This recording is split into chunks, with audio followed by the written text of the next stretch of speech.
আমার কাছে খেতে বেশ ভালোই লেগেছে। পাহাড়ি সিমের গুণগান গাইতেই হয়। হ্যালো, আসসালামু আলাইকুম। আশা করছি যে যেখান থেকে আজকে আমার ভিডিওটি দেখছেন সবাই অনেক বেশি ভালো আছেন।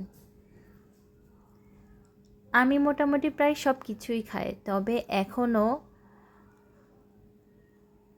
দেশীয় বাজারে পাওয়া যায় এমন অনেক কিছুই খাওয়া হয়নি।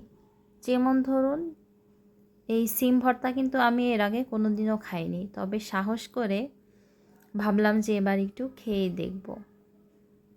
তো আমার মায়ের কাছ থেকে ভর্তা করাটা শিখে নিলাম, আর তার রেসিপিতে আজকে আমি ভর্তা করে নিচ্ছি।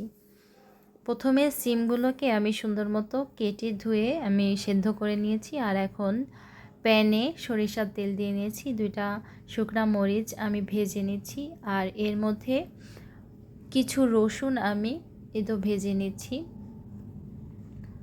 রসুনগুলো ভাজা হয়ে গিয়েছে মোটামুটি। এখন আমি পেঁয়াজগুলো এই রসুনের মধ্যে দিয়ে দিয়েছি।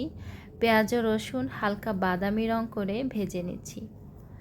যখন হালকা বাদামি রং হয়ে গিয়েছে তখন আমি শিমগুলোকে এই তেলের মধ্যেই ভেজে নিচ্ছি, যাতে করে সেদ্ধ করেছিলাম যাতে শিমের মধ্যে কোনো পানি না থাকে এজন্য। তো মোটামুটি ভাজা হয়ে গিয়েছে শিমগুলো। এখন আমি পাটায় বাটাবাটি করে নিব।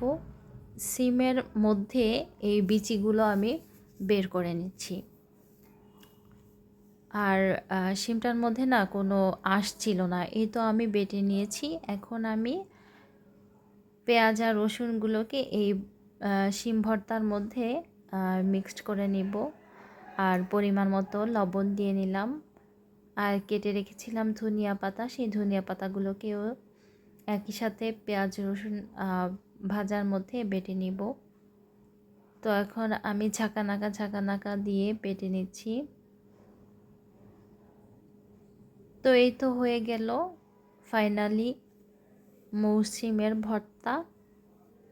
এখন আমি সরিষার তেল দিয়ে দিচ্ছি টেস্ট অনুযায়ী, আবার একটু হাত দিয়ে মিক্সড করে নিচ্ছি।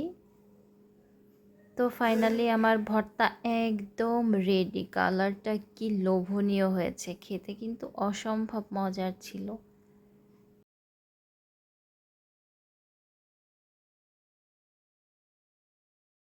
সো ভিউয়ার্স, চাইলে আপনারাও আমার মতো এভাবে খুব সহজ পদ্ধতিতে এই মৌসিমের ভর্তাটা করে খেয়ে দেখতে পারেন।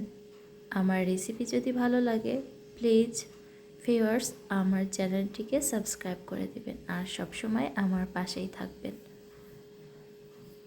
তাহলে আজকের মতো বিদায় নিচ্ছি। সবাই সুস্থ সুন্দর থাকবেন। আল্লাহ হাফেজ।